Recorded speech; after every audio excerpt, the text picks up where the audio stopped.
What's the main industry down? Okay. Yeah. Just We are recording. There's a lot of Recording. Okay. Good morning, everybody. Thank you for being here. Just a few housekeeping things before we get started. Please make sure all your bags and things are tucked under the table so you're not tripping while I'm moving around or you're moving around. If you need to use the bathroom, straight down the hall to the left and then to the right. What else can I tell you? Please feel free to eat whatever you need to. If you have any questions, feel free to just pop your hand up and we will go from there. You are being filmed. I'm not sure why. Invite people to join. Shut. Okay, today we are. So all of you are studying CHC PRT05, which is a unit from Certificate 3 Community Services. Today we are looking at recognising indicators of risk. Before we begin learning today, I'd like to acknowledge the traditional custodians of the land on which we meet today, the Whadjuk Noongar people, and pay my respects to elders past and present. I extend that respect to any Aboriginal and Torres Strait Islander people joining us today. As we begin learning about recognising indicators of risk in children and young people, I'd also like to acknowledge the culture, family and community are important to protect.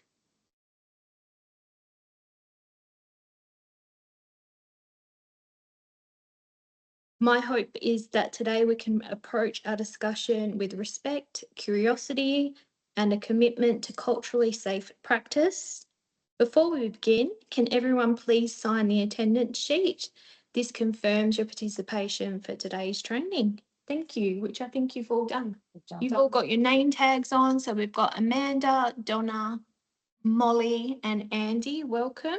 You all know each other, so we don't need to do a little thingy. I'd like to start by, Amanda, if you want to grab that pile in front of you and hand out one, that's a learner guide for this session. Again, the session we are focusing on today is recognising indicators of risk. Every person in this room brings a different knowledge and different perspectives, and that's one of our greatest strengths.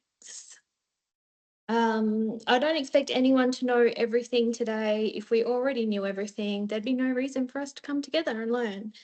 So rather than setting classroom rules, I'd like us to make a simple learning agreement. I invite you to be curious, ask questions whenever something isn't clear, respect that other people may not have had the same experience or viewpoints as you. Learn from one another because some of the best learning comes from discussion. And finally, be comfortable making mistakes. Mistakes aren't something to avoid. They're often where the deepest learning happens. If at any point you need me to slow down, explain something differently, or revisit a concept, please let me know. My role is to support your learning, not rush through the content. Does that sound fair to everybody? Yeah. Wonderful. Then ask, is there anything else you'd like to help make this a positive learning environment for everyone today? The coffee will suffice? Coffee's good. Excellent. Snacks. Okay. Before I explain to you what duty of care means, I'd like to hear your thinking first. When you hear the words duty of care, what comes to mind? A responsibility to make sure that everybody is safe. Okay, thank you for that. Anyone else have any feedback on what comes to mind when you think of duty of care? I think Molly covered it. Mm-hmm. And we need to look at it from a legal and ethical standpoint as well. Okay. Can you tell me what Molly might be referring to, Donna, when she says that we might need to look at legal standpoints? I guess about the responsibility of different people in organisations or in communities. Hmm. For, different levels of care as well. So some people might have a legal responsibility to ensure that everything's safe and people are monitored, that dynamic risks assessments and things are done, but there are different levels of duty of care as well. Hmm. Does anyone else have a different experience of what duty of care might mean? So we're going to utilise the whiteboard to document Molly's contribution of the legalities surrounding duty of care. So we could, for example, that could have legal implications. So just to confirm that everybody can see the whiteboard here. Yeah. Right. Okay. Molly also said ethical. It did. So ethical onto the whiteboard. Okay. So my goal as a trainer is to understand your current thinking before introducing the forward concept. You've already identified some of the important ideas. Let's now look at how duty of care is defined within community services and child protection. Okay.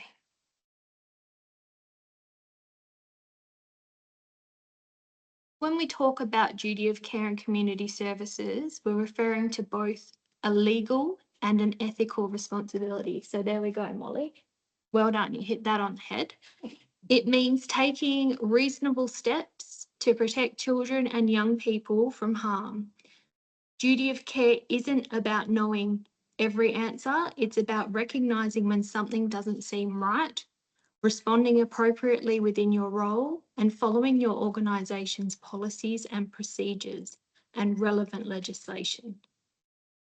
You'll notice that duty of care isn't one single action. It's an ongoing professional responsibility that guides the decisions we make every day when working with children and young people.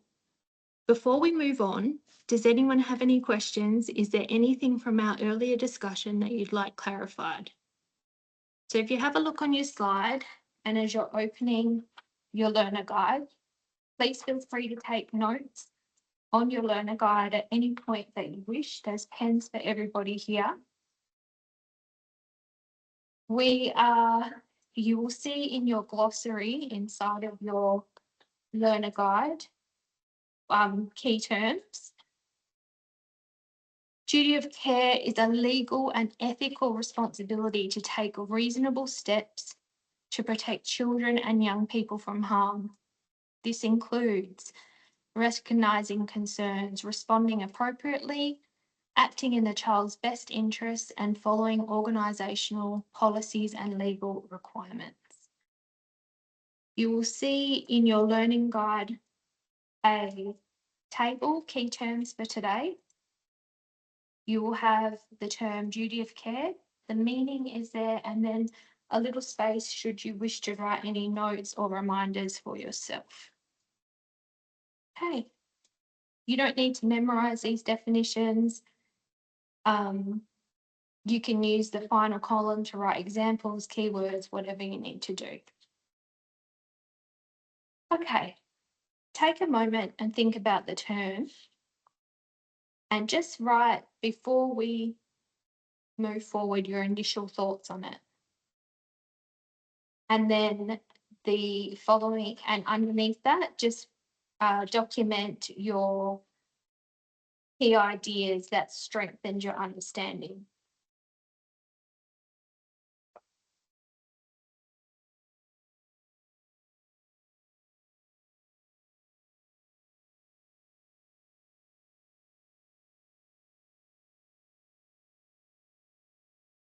So yeah, just in here, you're just recording what your initial thoughts were, as opposed to after you've had this discussion.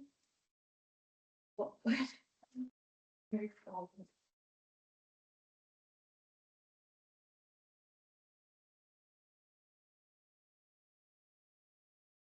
When you've done that,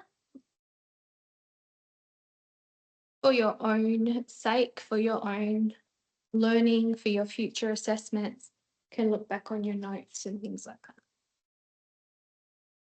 I have a question. Sure. With my Navy background, can I just think of this as like new people coming into the Navy and me being like a supervisor for them, or Absolutely. If that's what makes it relevant for you, of course. it's the best way I can think of? Of course. Capture to prior learning. Yeah, prior learning is very important. Okay, so now that we've explored duty of care, it's important to understand the different categories of harm that children and young people may experience. These categories help us organise our thinking when we're observing, recording, and responding to concerns. It's also important to remember that children don't always experience just one type of harm. Often they may overlap, which is why we need to consider the whole picture rather than focusing on a single observation. What we're going to do now is take a look at how these different categories can present through indicators that we might observe in practice. So there are 5 different categories of harm in community services and reporting that we divide it into: physical harm, emotional or psychological harm, sexual harm, neglect, and exposure to family and domestic violence. If you take a look in your learner guide as you're following along, you'll have the same format: physical harm, where you can fill in the columns that are provided in your own words, in your own time. To you can always look back on all of your work and the presentation, but a quick way to note for yourself.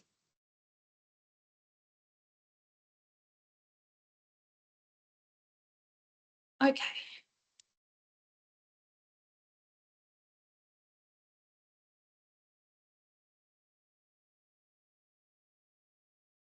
So we're going to do physical on the whiteboard, behavioural, emotional. Goodness, I should be a doctor with this writing. And environmental. So everyone can clearly see those categories: physical, behavioural, emotional, and environmental. Now we've looked at the different types of harm, let's think about what we might actually observe in practice. As professionals, we don't usually witness abuse occurring. More often, we notice indicators that cause concern. These indicators may be physical, behavioural, emotional, or environmental. It's really important to remember that a single indicator doesn't automatically mean a child is experiencing abuse or neglect. Instead, we look for patterns over time, consider the child's circumstances, and follow our organisation's policies and reporting procedures. I'd like us to spend a few minutes now thinking together and come up with what are some examples of physical indicators that may make you concerned. So just amongst ourselves, if I'll keep writing on the whiteboard. What are some indicators of physical abuse that you might, or physical harm? Can I just clarify, do you mean physical as in appearance? Sure. Okay. Or missing hair? Missing hair. Sure. Appearing to be in pain. Pain. What might you see on a young Obviously, person? bruises and marks. Bruises, marks, yeah.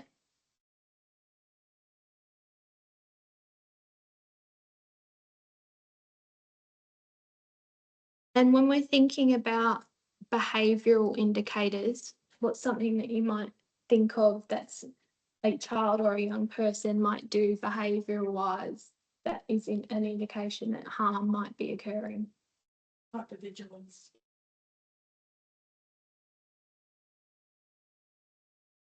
Right. Withdrawn.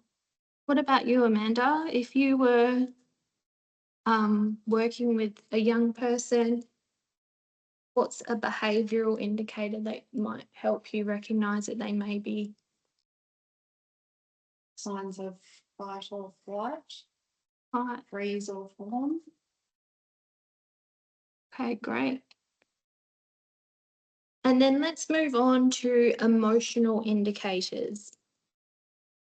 If somebody's showing you an emotional indicator that might raise cause for concerns or may become an indicator of harm to you, what might that be? I think I'd like to go back to what Amanda said. Fawn. Fawning is more emotional, isn't it? Yeah, so fawning is an emotional response. And again, there's no right or wrong answers. This is a exercise we're doing on the whiteboard just to put down as many ideas as possible. About like just a drastic change in their attitude, like they may be Angry, sad. like happy one day and then the next day just quiet and shut down. So not balanced, not their usual.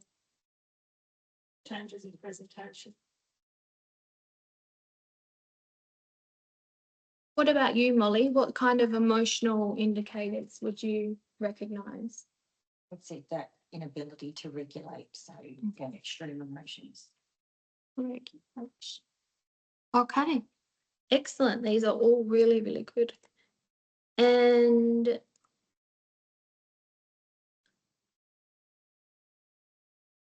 when we're talking about environmental indicators, what might we be looking for? Or what might we see? Are you talking about the environment that they come from, or that one's confusing me a little bit? Okay, so when you think about environmental harm or environmental indicators, when you wrote in your notes, what might we be looking at if we go back?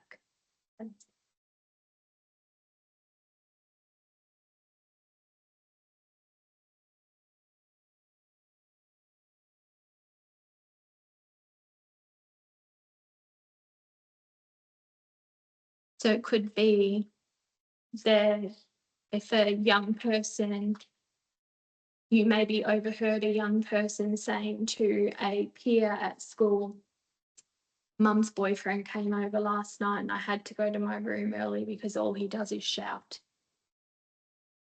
So they're expressing that their environment. Okay. Yeah. So a change of address or many changes of address. Very good.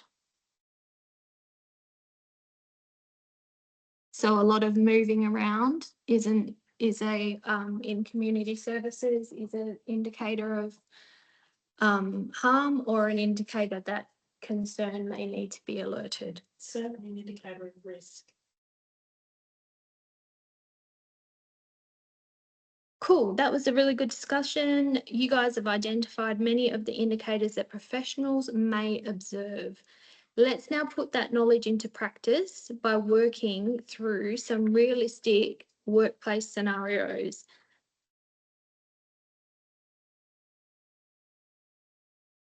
Okay, so because we are a small group today, we are going to work as a group as opposed to working in groups. There's going to be a scenario. You're going to identify any indicators of risk, discuss your reasoning, and be prepared to share your thinking with the group. It's really important to remember that there isn't always one perfect answer. Focus on your observation and your professional reasoning. Okay, so what I'm going to do is give you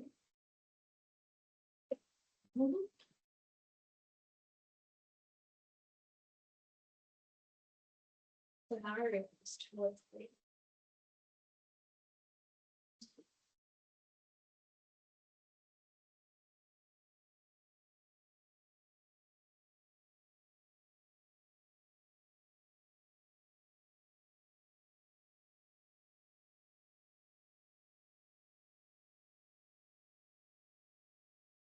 okay.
Okay, so now everybody's going to get a copy of the scenario, and because we are a small group, just going to work through all scenarios.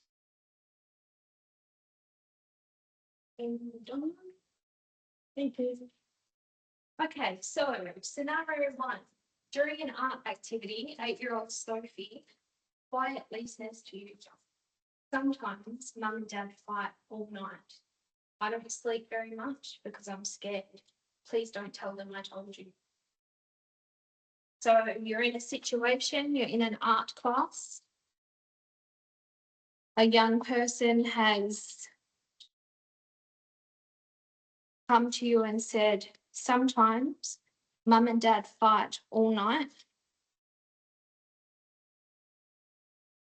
I don't sleep very much because I'm scared. Please don't tell them I told you.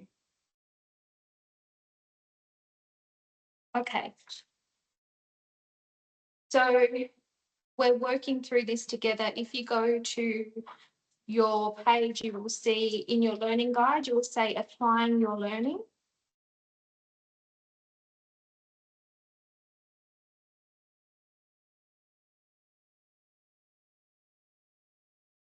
And we're doing scenario number 1.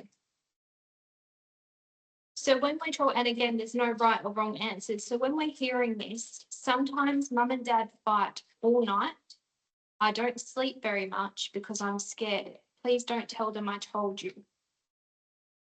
When you're thinking about that, what indicators of risk are you identifying? Emotional. Do we write it? Yeah, have a discussion, write it down, say it out loud. So Molly said emotional.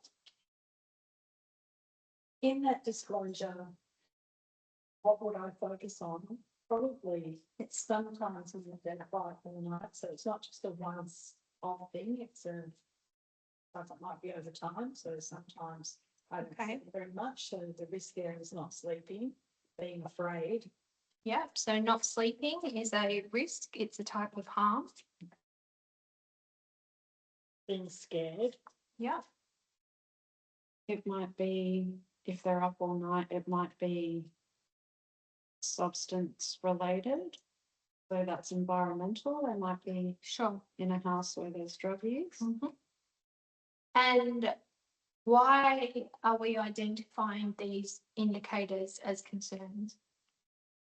Why would it be a concern that a young person's not rested, or that the scenario is giving a length of time as opposed to an isolated incident? That compromises their physical safety and well-being. Great. So our professional reasoning, in your own words, can go down in that as that. During this kind of disclosure with the young person, keeping in mind that they're an 8-year-old, what additional information would help you to better understand the decision before making a professional call or a professional decision? Maybe like escalation, like has gotten worse, or Yep, so asking more questions.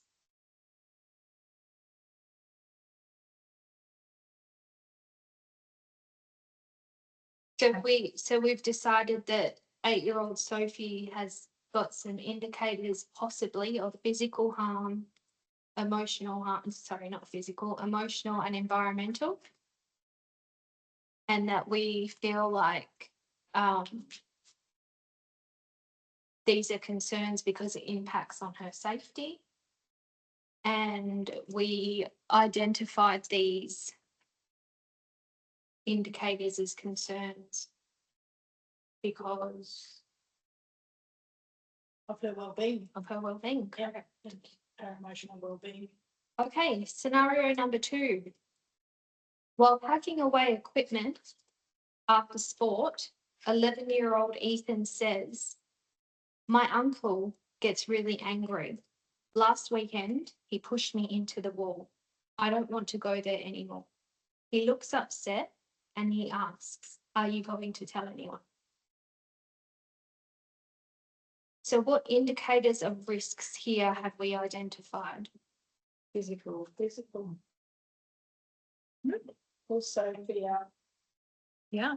doesn't want to emotionally, doesn't want to go there anymore.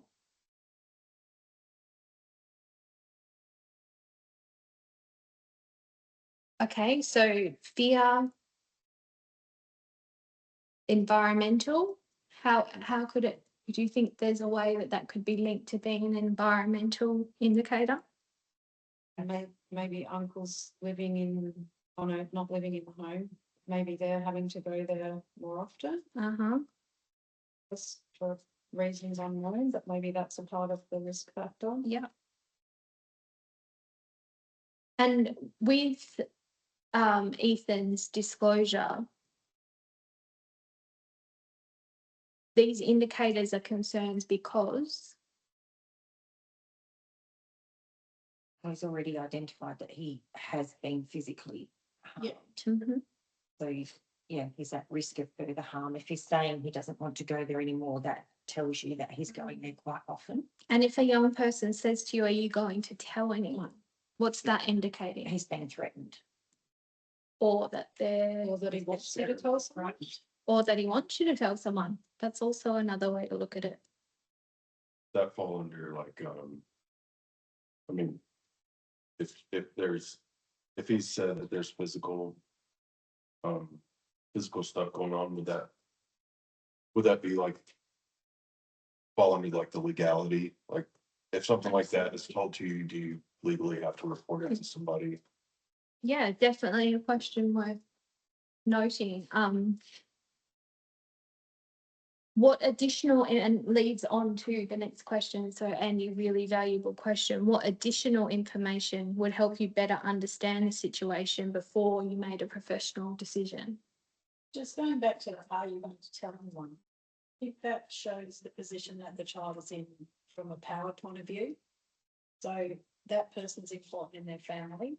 That person has power over them as well. I think it's important to acknowledge that he probably loves the uncle, and they're probably part of the same family, he's going there for a reason, so that might Maybe mum has to go to work, things like that. And if he causes trouble with uncle, mum can't go to work. yes, he's feeling very, So there's a lot of emotional indicators there too. rudely. Yeah. Okay. So congratulations, we have actually come to the end of today's first session, which is identifying and recognizing indicators of risks. Before we do finish up the session, I'd like to take a moment to reflect on what we've explored together. Reflection is a very important part of professional practice because it helps us connect new learning with our existing knowledge and experiences.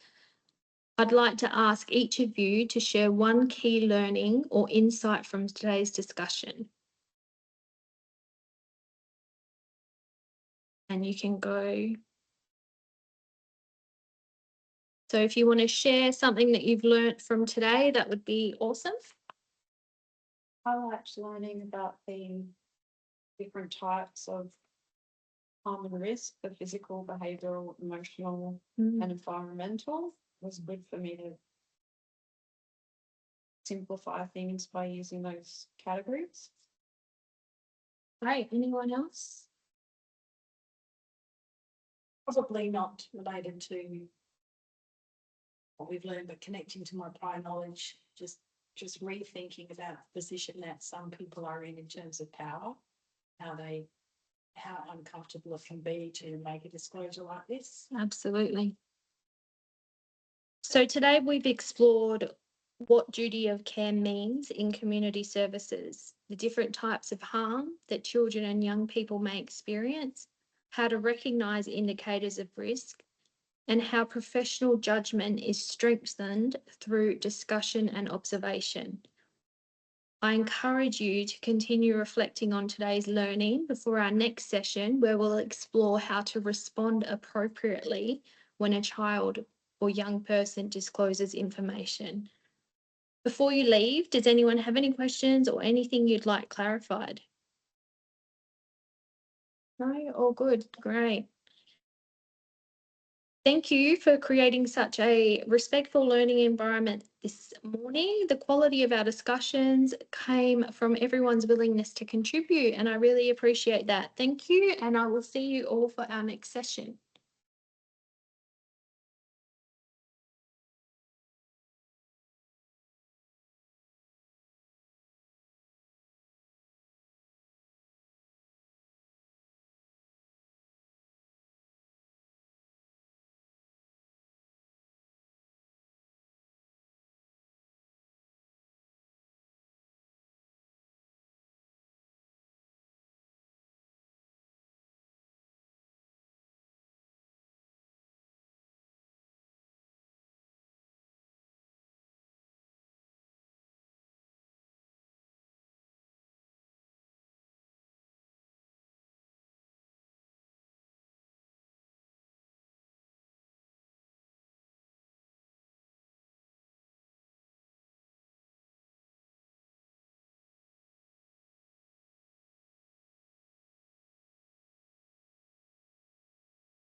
Okie dokie.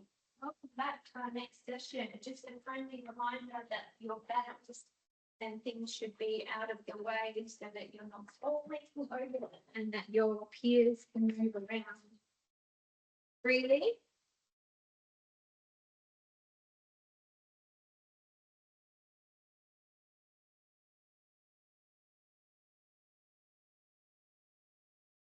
Okay, so welcome back everybody. Before we begin today's session, let's quickly revisit what we explored last time. In session 1, we learned how to recognise indicators of harm. Today, we're taking the next step. Instead of identifying risk, we're going to focus on how we should respond if a child or young person actually tells us something. As community service workers, that first response is incredibly important. It can influence whether a child feels believed, supported, and safe. I'd like to start just by seeing what you remember from our previous session. Who can tell me an indicator of risk, of harm, an indicator of harm we discussed? Environmental, excellent. Physical, great. Emotional. Okay. There's one more. Physical. Yeah, could I just say that? Emotional. Yeah, Yeah. great responses. Yeah. And can someone remind us what duty of care means? Having a legal and ethical responsibility to reduce the risk of harm and to respond to harm when it occurs. Bing, bing, bing. Yay. So duty of care is our legal and ethical responsibility to take reasonable steps to protect children and young people from harm. Okay, we're going to work a little bit differently. There are a few of us here. So we're going to, rather than work in pairs, we'll just work collaboratively. I've provided some blank pieces of paper in the centre there. I would like you to, on that piece of paper and while discussing amongst yourself, imagine a child walks up to you and says something worrying. What would you do first? And that's what you're going to dump on the piece of paper. So all together, have a discussion. If someone wants to scribe, what would you do first in a situation where a young person or a child walks up and discloses something worrying? So again, no right or wrong answers. The paper's to be used just to dump any ideas. What would you do? What would you do first? What would be your initial? Make sure they're not in immediate danger. They've got a volunteer scribe, that's good. Listen, yeah. If someone's disclosing in a public place, try and redirect. Have a more private conversation. So provide some kind of privacy. Yeah. Which could also mean providing some security. Tell them what you have to do legally. So I'm happy to keep having this conversation, but I need you to know that, If it's your intentions. yeah, Yeah, really important to be open and with young people and just say exactly what Amy's just said. This is my intention right now. That might lead you to then say, can I get you a drink of water? Are you willing to be cold? You know, little things to provide that safety net. Correct?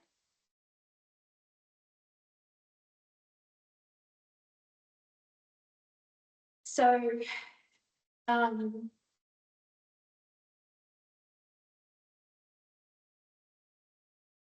so when you're doing that, you've given the child or the young person an indication that you're calm, that you're in control and you're calm, you're listening. You're not, Andy's very, again, want to draw back to Andy's comment about being intentional. This is my intention. So you're not promising the child anything. You're giving them a safe space.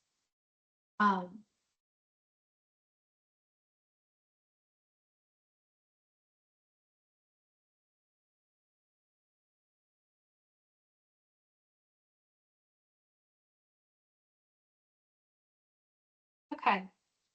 So you've already identified many of the key principles that we'll build on today. Let's now look at what good professional practice actually sounds like.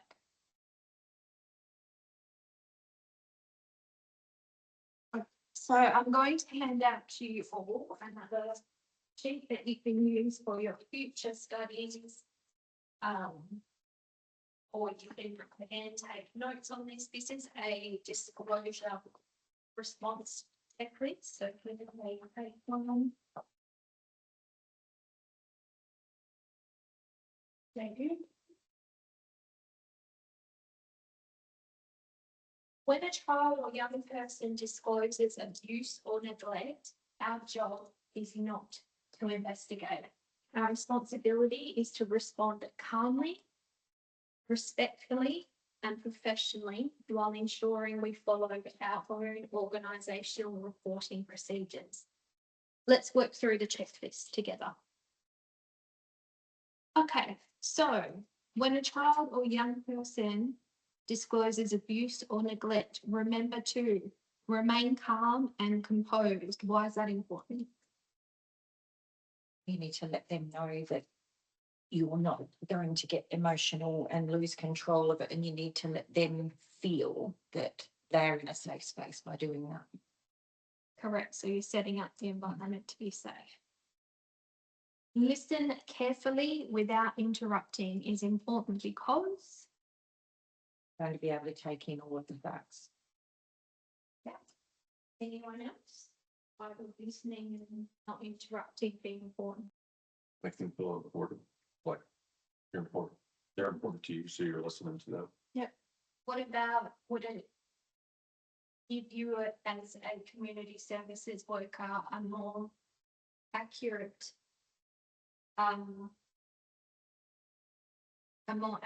recount to be able to recount the child disclosure? And if you're interrupting, you may not be able to get that. Yeah, Molly said facts. Yeah. So acknowledging a child or young person's courage in telling you, why is that vital?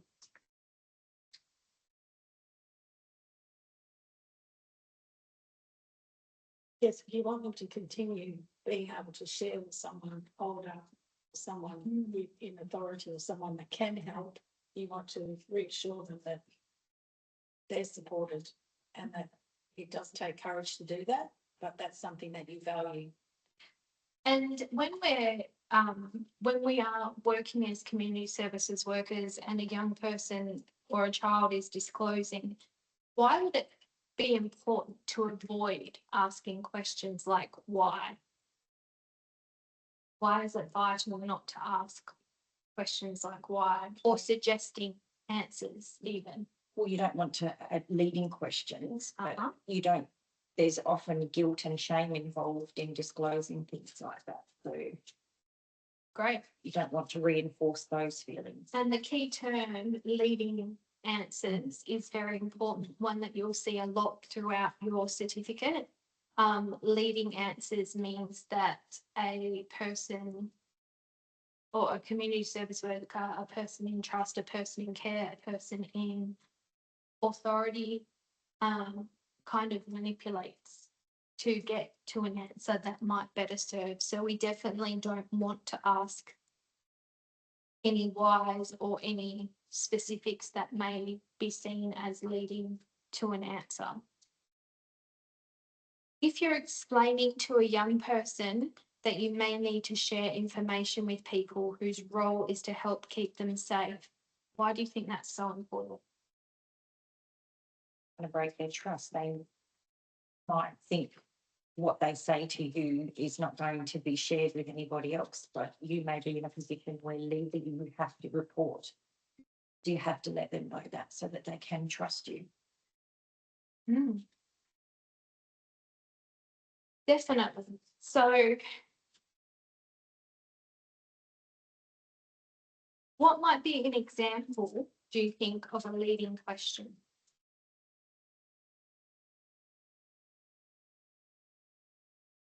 Um, So Ethan, if we think back to Ethan, what might be a leading question?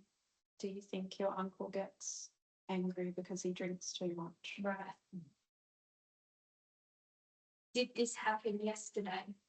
Is a leading question. You're trying to define exactly when instead of the young person. Leading questions can influence a child's response and they may affect future investigations. Why shouldn't we promise to keep it a secret?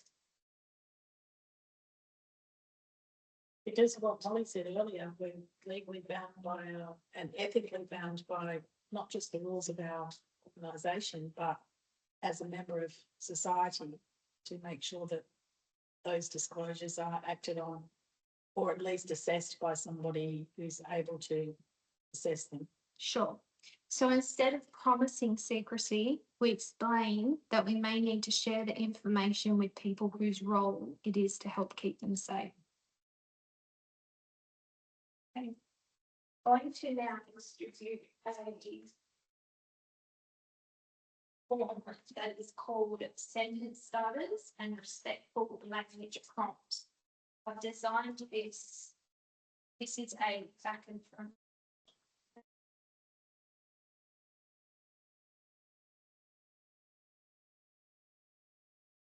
There.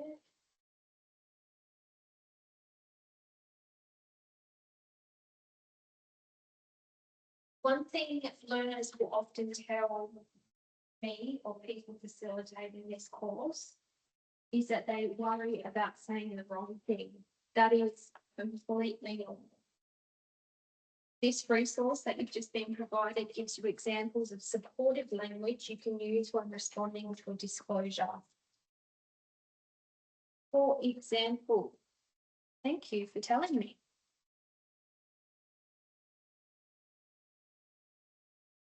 I'm really glad you felt you could talk to me. You've done the right thing by telling me. I'm here to listen. I believe you. That must have been difficult to tell someone. Thank you for trusting me. I want to make sure you are safe. I may need to share this information with people whose role it is to help keep you safe. We will take this one step at a time. Which of these statements, and we can talk about it or you can circle it for your own reference. Which of these statements helps a child feel heard? I think the first one, thank you, like thanking that child. As an adult, thanking a child, it might make them feel a little bit more powerful to. Yeah, and heard. Thank you for sharing. It's an acknowledgement, isn't it? The acknowledgement of the difficulty, that must have been difficult to tell someone. So acknowledging that what they've disclosed is serious and potentially tough to talk about. Sure. And what might have happened if we had said something instead, like, why didn't you tell someone sooner? That would end or break the trust and the flow of conversation because it makes the person disclosing feel like they've done the wrong thing. Sure. So we could say that it could potentially unintentionally make a child feel blamed or ashamed. Yeah.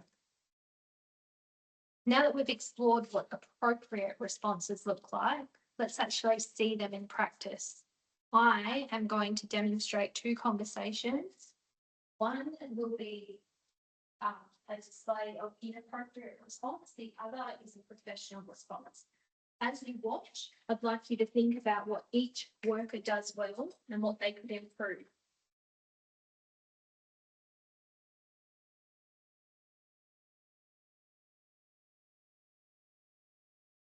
Okay, sometimes it's easier to understand good practice when we actually see it. Rather than reading it on a piece of paper, we're actually seeing it.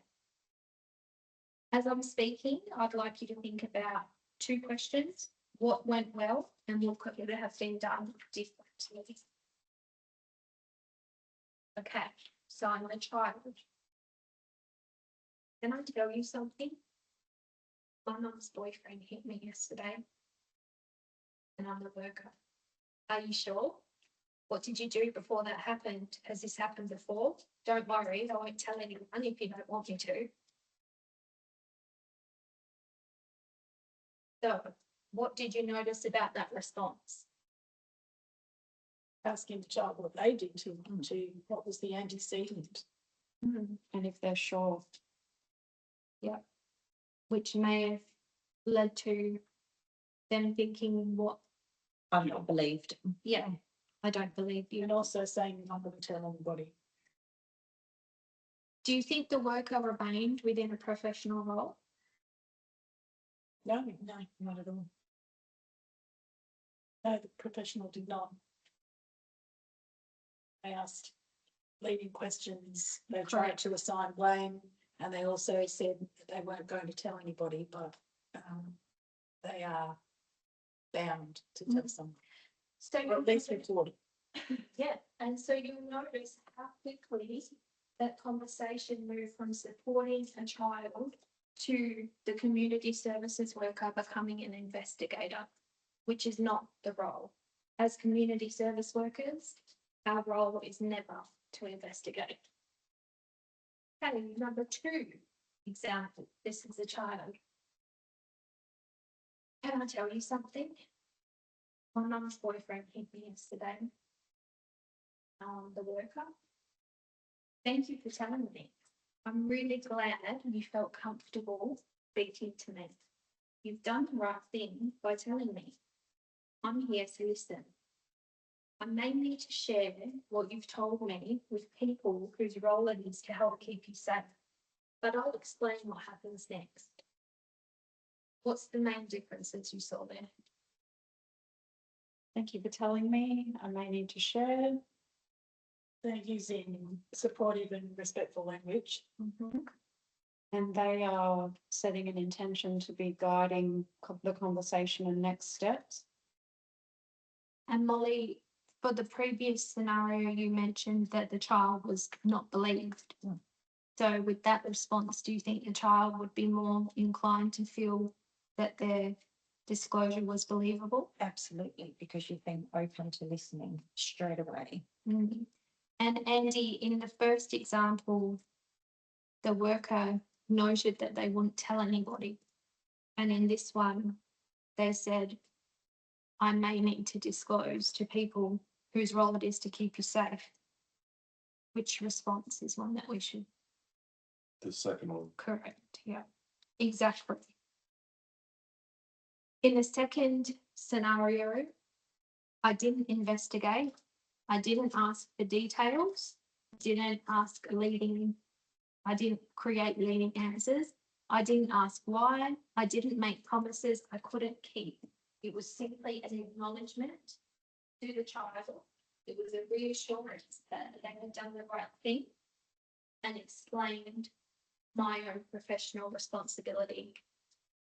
That response supports the child by protecting the integrity of any future investigations. It also protects you as a community service worker, which is extremely important. Okay, now I'm going to hand out some role play cards. You will need your disclosure response checklist that I've just given you and your sentence.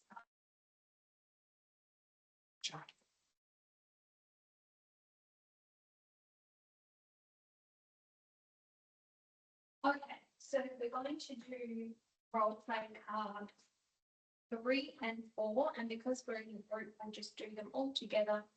So role play 3 is you are 7 years old.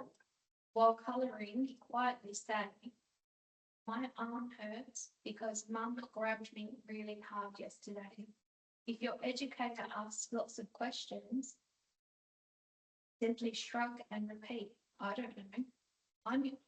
If your educator, so the role play is one of you is 7 years old, you're colouring and you say, my arm hurts because mum grabbed me really hard yesterday. Okay, so who wants to be the 7-year-old? I'll do it.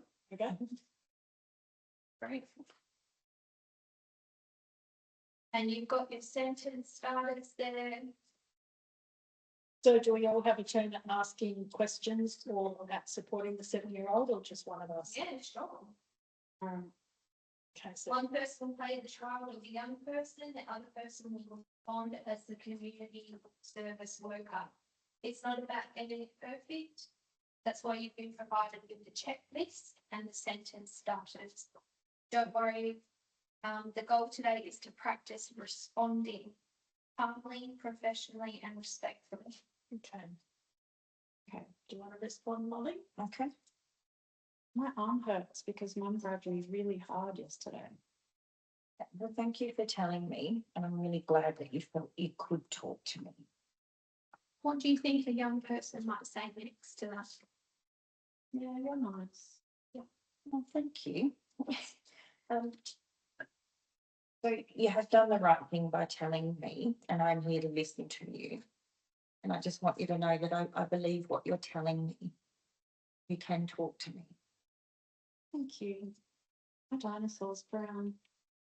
It's a pretty cool dinosaur. Is that your favourite dinosaur? Yep, Triceratops. What's its name? Simon. Simon the dinosaur. That's pretty cool. Okay, excellent. So,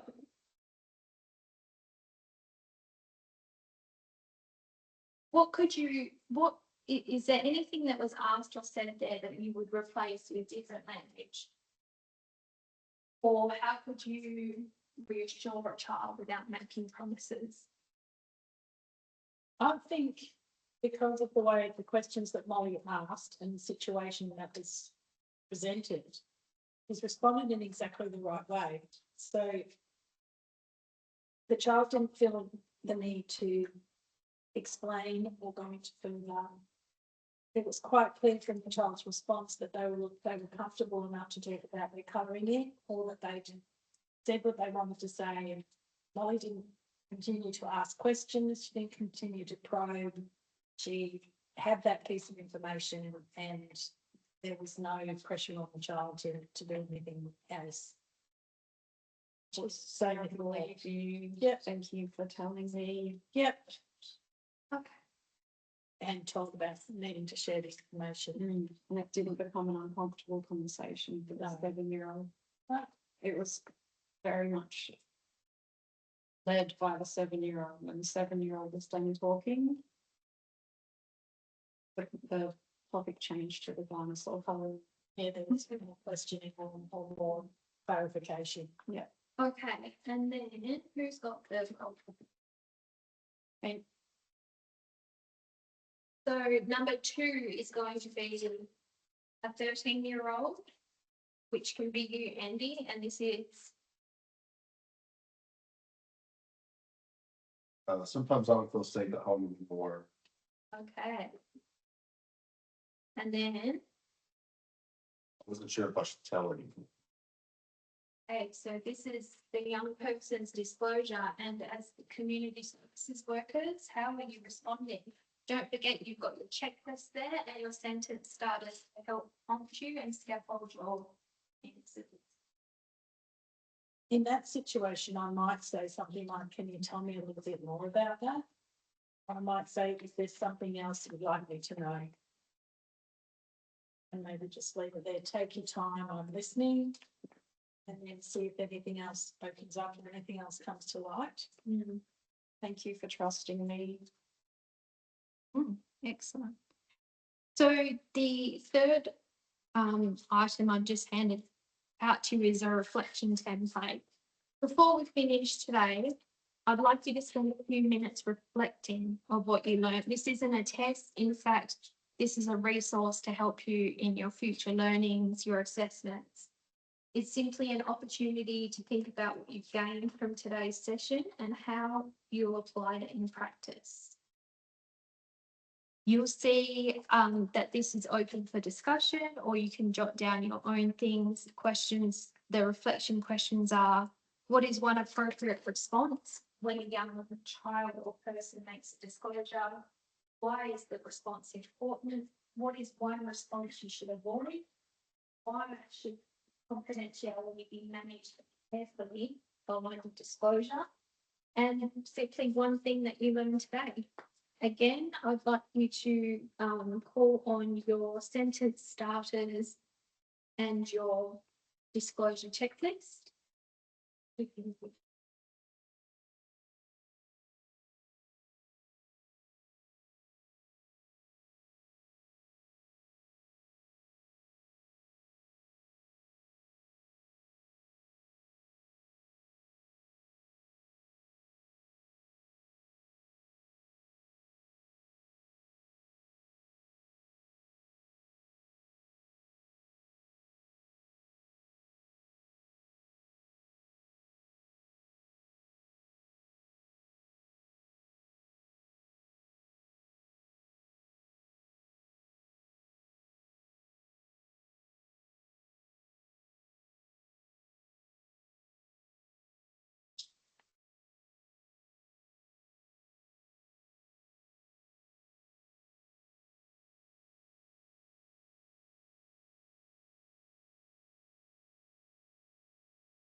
Okey-dokey.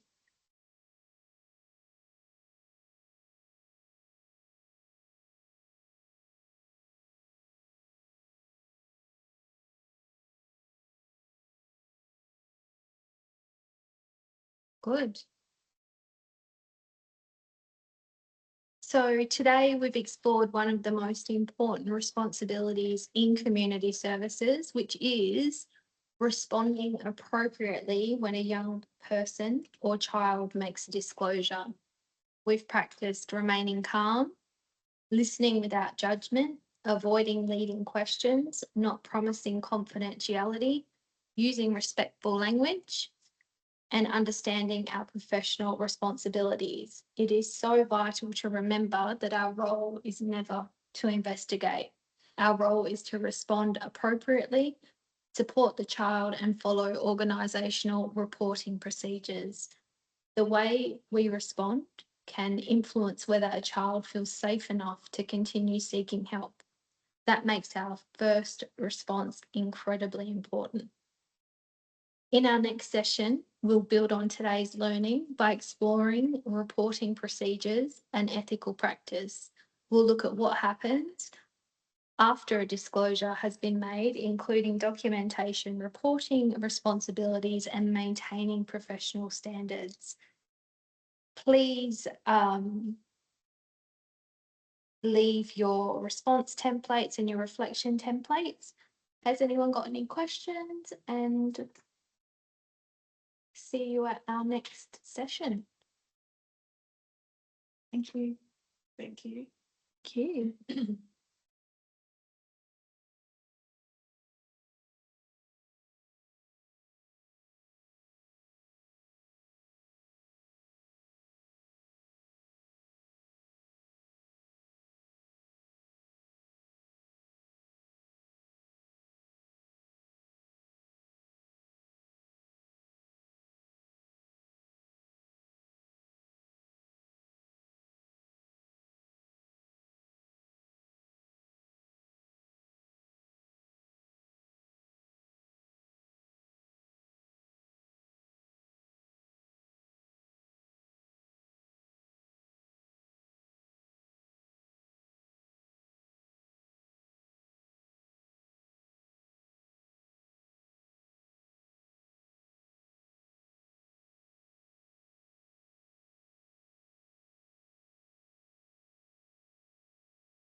Okay, welcome back, everybody. We are now moving on to session 3 for CHC PR025.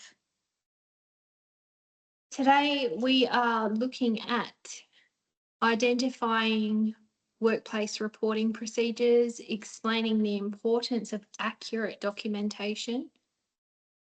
We are going to have a look at an example and complete our own child protection reporting form. And we are going to explore ethical responsibilities when documenting and reporting concerns. Before we look at how to report, I'd like us to, oh, just before I start, everyone can see the PowerPoint? Yes, Yes. Great. Before we, I'd like to think about why reporting matters. Sometimes people worry that reporting means accusing someone. It doesn't. Reporting simply means passing on concerns to the appropriate people so they can assess the situation and determine the next steps. As community services workers, we don't investigate allegations ourselves. Our responsibility is to recognise concerns, respond appropriately, document what we observed, and follow workplace reporting procedures. Let me ask you this. Why do you think it's important that we don't investigate ourselves? I don't know. Yeah, it's really that simple, isn't it? Sure. And because we're not trained to investigate. Yeah, we don't have the resources either to act or to respond further. So it's really just about reporting and moving that on to the organisation that does that. And Andy, you made a good point of saying that the training is vital. We're not trained. Okay, so let's take a quick look at what the reporting process actually looks like. One of the biggest misconceptions is that reporting starts with filling in paperwork. It really doesn't. Reporting starts the moment we recognise something to cause concern. So number 1 up here on the slide is recognise. Identify indicators of harm or receive a disclosure. Once we've recognised a concern, we respond appropriately to the child or young person. As we've discussed in session 2, that means remaining calm, listening carefully, and avoiding leading questions. Next comes documentation or recording. We record factual information. What did we observe? What the child said, and any action we took. We avoid assumptions or personal opinions. We then follow our workplace reporting procedures by reporting the concerns to the appropriate person or authority. Finally, we maintain confidentiality. Information should only be shared with people who have legitimate role in protecting the child or young person.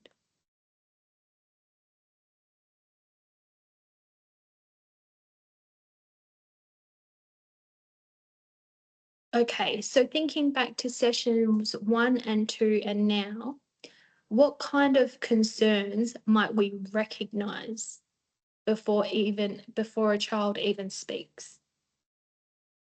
So if we're looking, thinking back to indicators of harm. Yep. Physical, Emotional, environmental. Yeah. What's the other one? emotional. Do we say Yeah. emotional? Physical, emotional. Oh, behavioural. And behaviour. So what are some things we should avoid doing at this stage? Investigating, asking why, or leading questions. And Andy, why do we record facts rather than opinions? Because when we use it, our opinions that could be skewed, or Sure. you're only documenting or reporting what you know, what the child said. And when you're reporting, who would you report to within your workplace? just have to go to your workplace's policies and procedures to know who you actually report to. Great. Why is confidentiality so important, Donna, when managing child protection concerns? Because you need to pass it on to the person that it's legitimately their role. So spreading it around or making it obvious to other people isn't going to bring about any meaningful response. So obviously to protect the child too, to protect, but also to make sure that it goes to the right people. Sure. Like dignity, Yeah. respect, and to make sure that you're not sharing information that isn't factual. Why is it important to record exactly what the young person or child disclosed rather than rewriting it into our own words? Because we're reporting what the child said, not putting our own meaning. That's almost like turning yourself into the investigator when you start making assumptions like that. Mm-hmm. It's also about mobilising the right help too, Sure. at a higher level than you're just listening to it. So now that we've looked at the reporting process, let's think documentation. Documentation is one of the most important responsibilities we have as community service workers because it creates an accurate record of what occurred. Our documentation may be later read by supervisors, child protection workers, police, or the courts. That's why we only record facts, not assumptions, opinion, or diagnosis. Where possible, we use the child's own words because those words may become very important later. For example, instead of writing the child was abused, we would record the child stated, "My uncle hit me with his belt." Can anyone tell me why the second example is more appropriate? Because it's a statement from the child. Mm-hmm. It's their exact words or as close to them as you can get. And the child didn't use the words abuse. So our role isn't to determine whether abuse has occurred or not. Our role is to accurately document what we've observed and what the child has disclosed, and then report it through the correct procedures. So you'll see in this visual on the PowerPoint, good documentation is factual, objective, accurate, timely, confidential. Recording is good when the date and the time of the incident of disclosure is clearly stated, exactly what you observed, the child's own words where possible, relevant behaviours or physical indicators are recorded, actions you took, who the concern was reported to. An accurate documentation avoids personal opinions, assumptions, diagnosing, leading statements, guessing what happened, and including information you did not observe.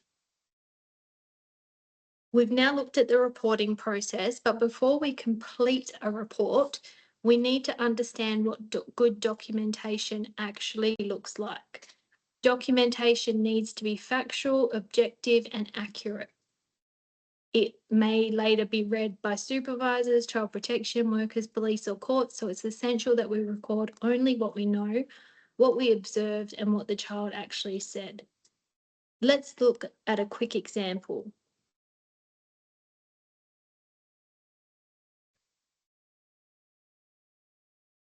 So, which of these is more appropriate? The child was abused by their father, or the child stated, "Dad hit me with his belt. A bruise approximately 5 centimetres in diameter was observed on the child's upper left arm." Which example records facts rather than assumption? Second one. Everyone agree to that? Yeah.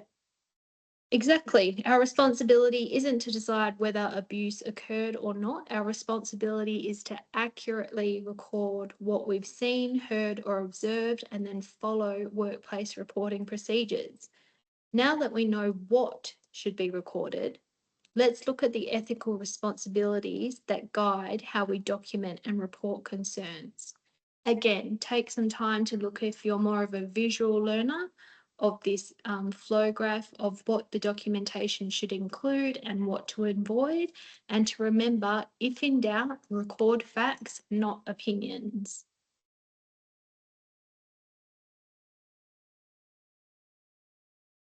Okay, we've now explored why reporting matters, the reporting process, what should be documented, and our ethical responsibilities. Before you complete your own report, I'd like to demonstrate the process using a case scenario. As I complete the reporting template, I'm going to think aloud. This means I'll explain what I'm thinking as I complete X section. Listen carefully to the questions I'm asking myself. Notice that I'm only recording facts. Notice that I'm not making assumptions. Notice that I'm using the child's own words wherever possible. Okay, so my scenario here, I've written it down and I'm going to give you guys an example of my concern report. So this is one that I've completed. Thank you.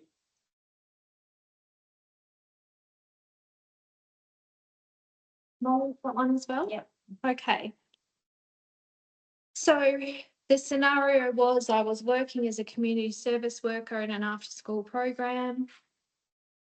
Sophie, who was attending the program, was very withdrawn, quieter than usual.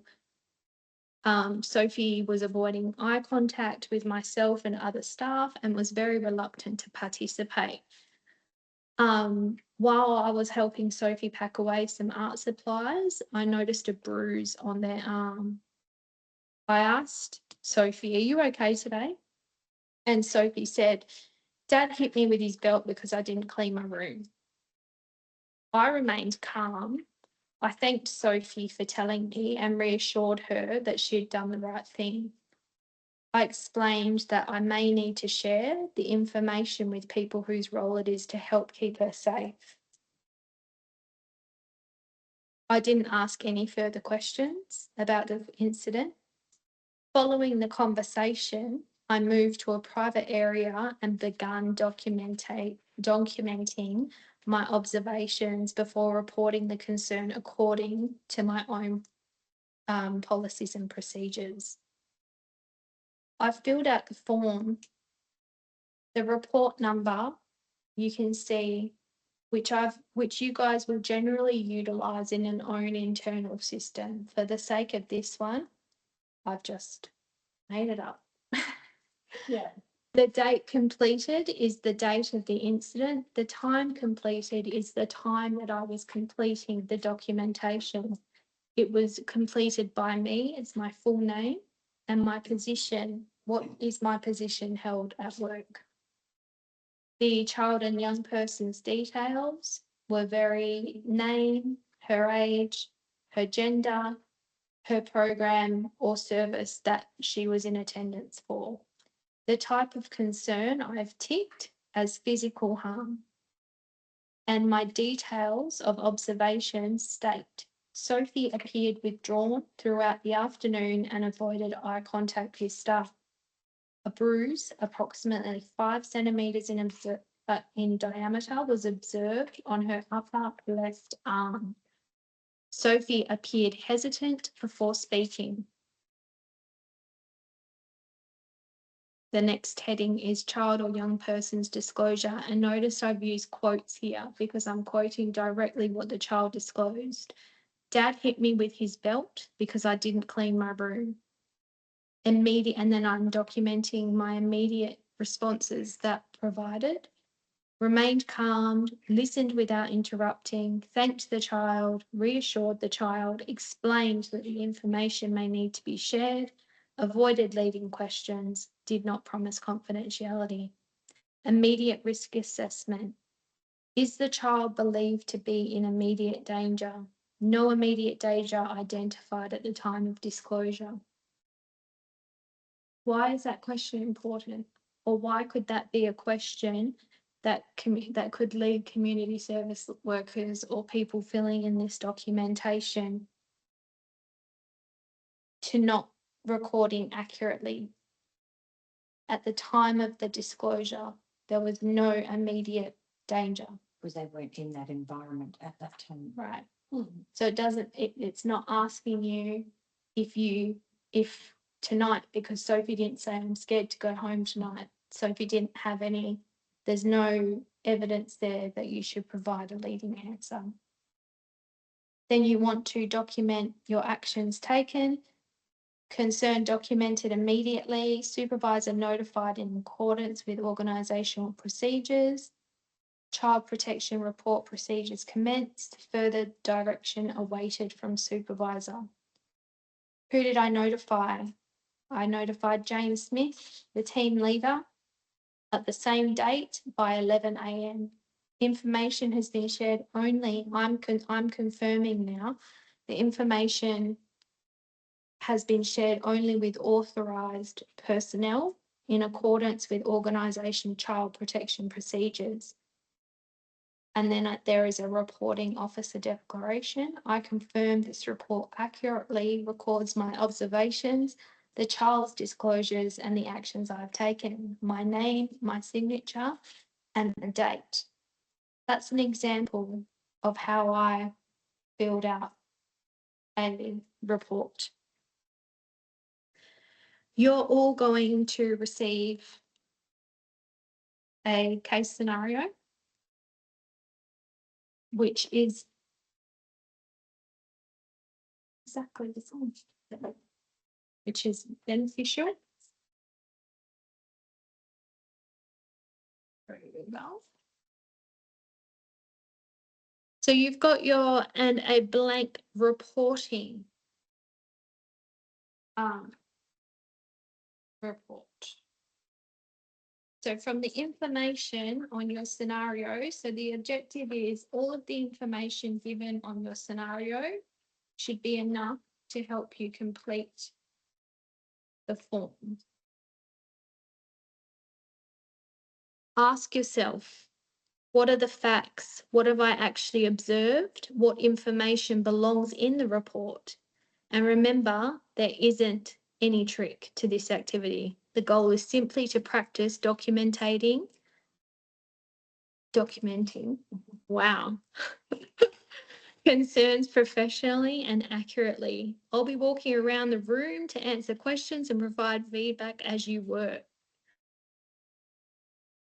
So, having a read through the scenario, making sure you document accurately, that using specific times and dates to start your reporting form.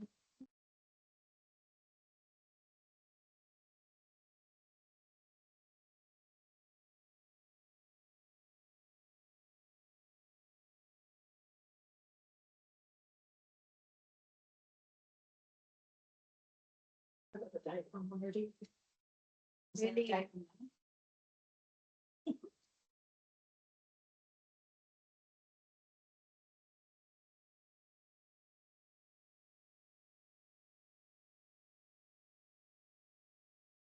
Finding the form to be simplified is also a benefit for community services workers. Don't want to overcomplicate what it is we have to provide.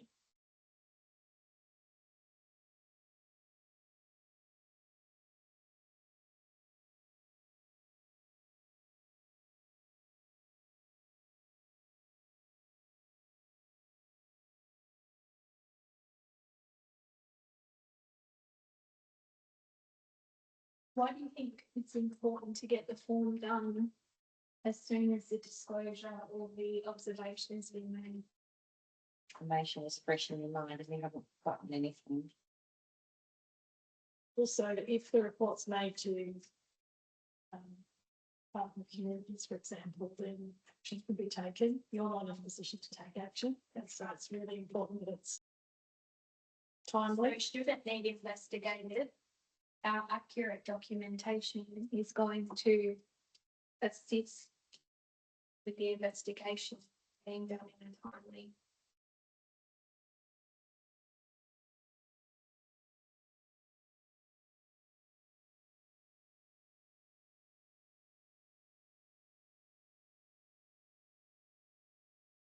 Amanda, why do you think it's important to go to know your company's policies and procedures when submitting your report?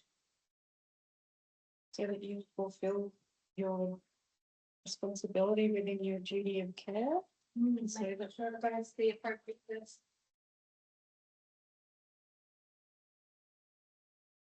Again, a lot of what we don't discuss is safety for the actual community services worker. Understanding and accessing your policies and procedures when doing this kind of documentation is vital for your own safety too.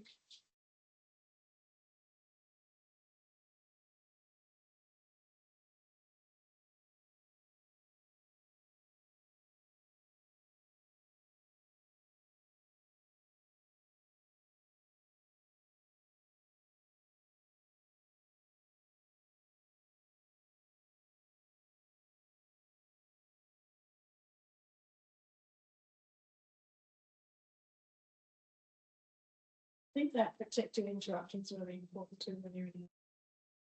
Think about the safety of the children around you too. So making sure that these disclosures are nice and soft or away from people that it might alarm.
You'll notice on the form template as well, the way the organisation has designed it is to very much keep in line with factual reporting.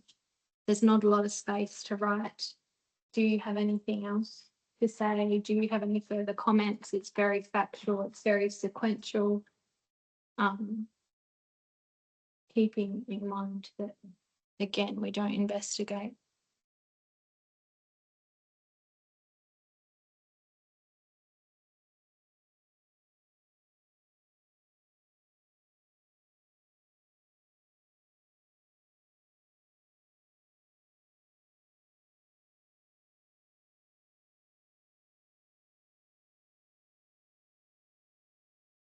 Thank you.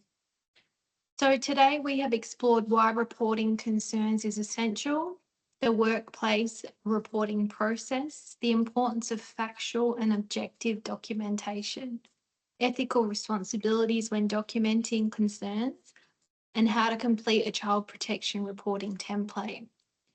Remember, as community services workers, our role is to recognise concerns, respond appropriately, record only factual information, and report according to workplace procedures and maintain confidentiality.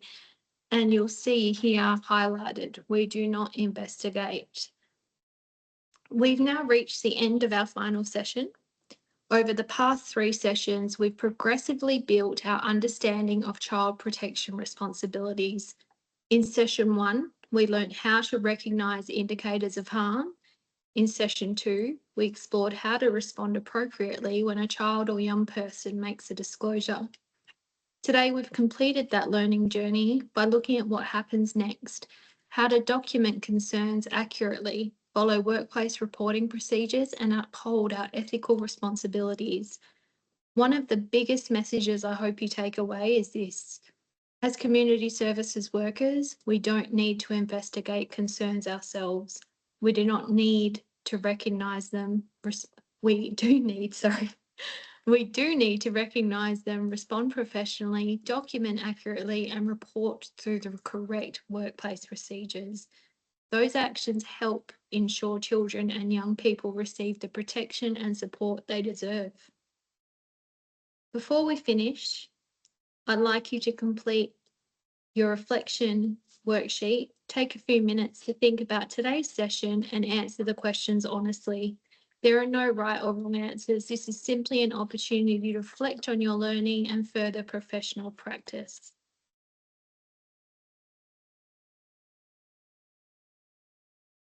Okay. Is there anyone who wants to share any of their reflections today, from today? I was just thinking for the documentation stuff, establishing any kind of timeline. Like if an incident happens to a kid and that gets documented and then something else happens later on. Like maybe that can be used in Exactly. any kind of timeline, or just a recurring thing, or Right. So it's a really valid point that any observation that you do, you document. You don't put it in your mind, or you don't tell your colleague, or you don't debrief with somebody, you document. Yeah, it's actually really important. Yeah. Yeah.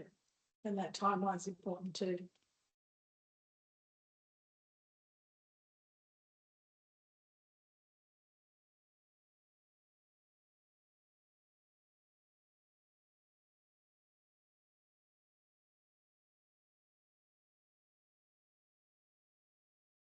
Tell Linda.